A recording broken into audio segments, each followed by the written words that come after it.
Pembahasan rancangan Undang-Undang Energi Baru Terbarukan atau RUU EBT tengah dirumuskan pemerintah bersama dengan parlemen untuk mempercepat target bauran energi baru terbarukan 23% pada 2025.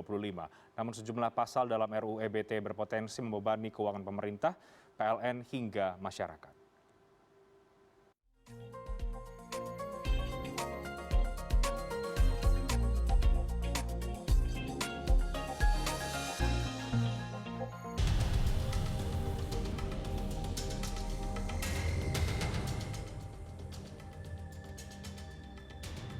Sejumlah pasal dalam draft RUU EBT berpotensi membebani PLN, pemerintah, dan juga masyarakat.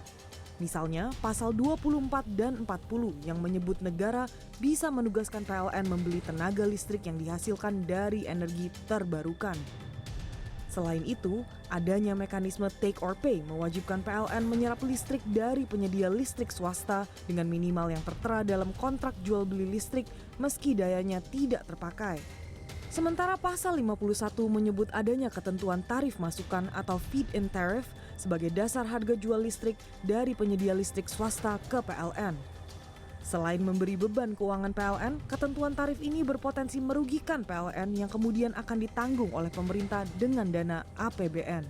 Jadi PLN terkena dua beban. Satu, dia harus membeli listrik dari energi terbarukan, dia pun berkesempatan atau berpeluang mendapatkan atau dia tetap membayar dengan perjanjian yang telah dilakukan dengan IPP berbasis fosil. Nah, ketika PLN ini mendapatkan dua beban begitu, ya dia mau minta kemana lagi? Kalau enggak, dia minta ke negara, misalkan gitu ya. Nah, dalam hal ini mungkin bisa jadi, ya saya tidak tahu ya apakah nanti Kementerian Keuangan akan membayarkan itu. Berarti kan kalau membayarkan itu dia pasti ngambil dari APBN dong. Nah, APBN ini kan datangnya juga dari rakyat. Di sisi lain, Ketua Komisi 7 DPR Sugeng Suparwoto menegaskan RUU EBT diharapkan bisa mendorong bauran EBT 23% pada 2025 sesuai dengan target pemerintah. Pengembangan energi baru terbarukan tidak akan jalan kalau tidak ada insentif. Dan memang dari perkembangan teknologi juga, sehingga perkembangan yang ada sekarang, bahkan meskipun kita sadari Pulau Jawa ini misalnya terjadi over capacity dan juga over supply akhirnya, karena memang demand turun, tetapi tetap saja pengembangan pembangkit listrik tenaga fosil khususnya batu bara masih terus berlangsung. Kenapa? Karena bagian dari proyek 35.000 megawatt.